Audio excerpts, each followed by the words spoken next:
evening, everyone. Tonight's story is The Snowman by Raymond Briggs. It was morning, and as soon as he opened his eyes and saw the bright white light coming through the window, James knew it would be a magical day. It was snowing. He'd never dressed so quickly. Hardly time for breakfast. At last, he was outside, making giant footprints in the snow and throwing snowballs. He began to roll a huge snowball and suddenly had an idea.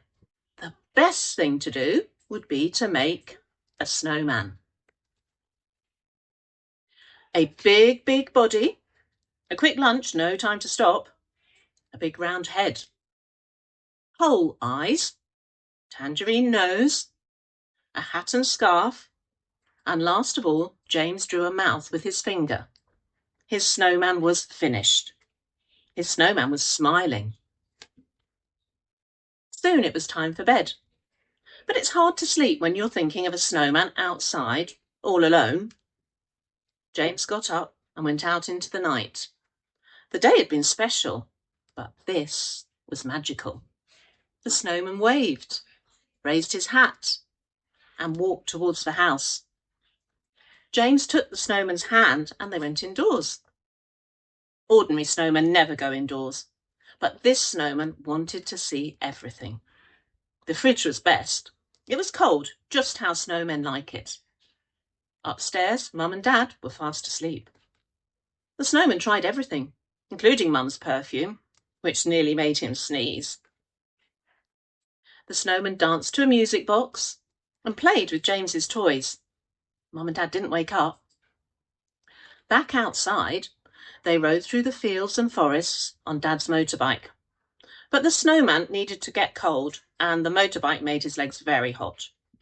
So James took the snowman to the big freezer, and soon the snowman's legs were mended.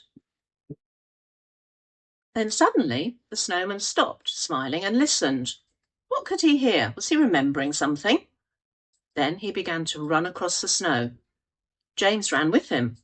He caught the snowman's hand, and all at once they were walking in the air, looking far below, holding very tight, and flying across the world. When at last they landed, the snowman led James through dark woods until they came upon the most amazing sight that James could ever have imagined. All the snowmen and snowwomen in the world had come for a party. And there was Father Christmas. He gave James a present and a hug. Then they all ate and drank and danced and danced. And danced until it was time to go home. They flew back the same way they had come. And soon they landed safely in James's garden. The snowman stood where James had first made him. But then James ran back and gave him one last hug and whispered, "Thank you." Next morning, the sun was shining. James leapt out of bed, rushed down the stairs, and out through the door to see his very special snowman. He couldn't believe his eyes as he walked towards a heap of melted snow and a hat, a scarf, a tangerine, and some pieces of coal. Had he been dreaming? James felt in his dressing gown pocket and pulled out a snowman scarf, given to him by Father Christmas far away on one magical night.